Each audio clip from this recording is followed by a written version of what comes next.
যদি আপনি তাদেরকে নিয়ে রিসার্চ করেন দেখবেন তাদের কোনো ধর্মই নেই।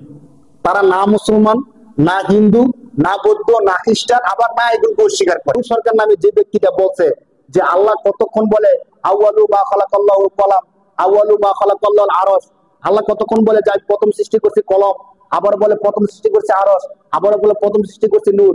তো নাউজুবিল্লাহ, তার ভাষায় সে বলতেছে যে আমি আল্লাহর কথার কোনো আগামাথা পাই না। আল্লাহ কি বলে এগুলো বলে নাউজুবিল্লাহ, সে শব্দটা আরো খারাপ করে বলছে। আর তুমি বাউল ইসলাম ধর্ম মানো অথবা না মানো, মুসলমানদের আল্লাহকে নিয়ে কটূক্তি করার ক্ষমতা তো তোমাকে কেউ দেয় নাই, দিছে ভাই?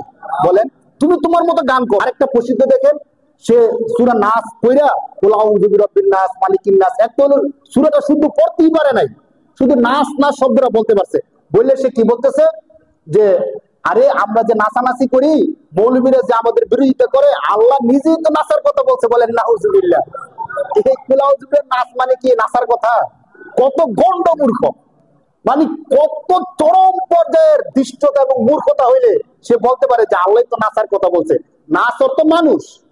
কুল, হে নবী আপনি বলেন আউযু, আমি আশ্রয় প্রার্থনা করতেছি বিরব্বিন নাস, মানুষের রবের কাছে। সুবহানাল্লাহ, কি চমৎকার অর্থ! যে হে নবী আপনি বলেন মানুষের রবের কাছে আমি কি করতেছি? আশ্রয় প্রার্থনা করতেছি। মালিকিন নাস, যিনি মানুষের মালিক, তার কাছে আশ্রয় প্রার্থনা করতেছি। এই হলো সূরার অর্থ। আর গন্ডমূর্খ বলতেছে যারে আমরা যে নাচানাচি করি, গান বাজনা করি, মৌলবীরা আমাদেরকে তিরস্কার করে। আল্লাহ নিজেই তো নাচানাচি করার কথা বলছে। নাউজুবিল্লাহ। কোরআনকে নির্দিষ্টতা করার ক্ষমতা তার আছে? এই বিষয়গুলো দেখেন, মানে ইসলাম সম্পর্কে ধারণা না থাকার কারণে এক সে করছে, এখন যারা তার পক্ষ নিতেছে তারাও না জানার কারণে বিষয়টা করতেছে। এখন এই শব্দগুলো বলার কারণে তারা প্রতিনিয়ত শব্দগুলো বলে, আমরা আগেও শুনছি, কিন্তু এখন বিষয়টা সামনে আসছে।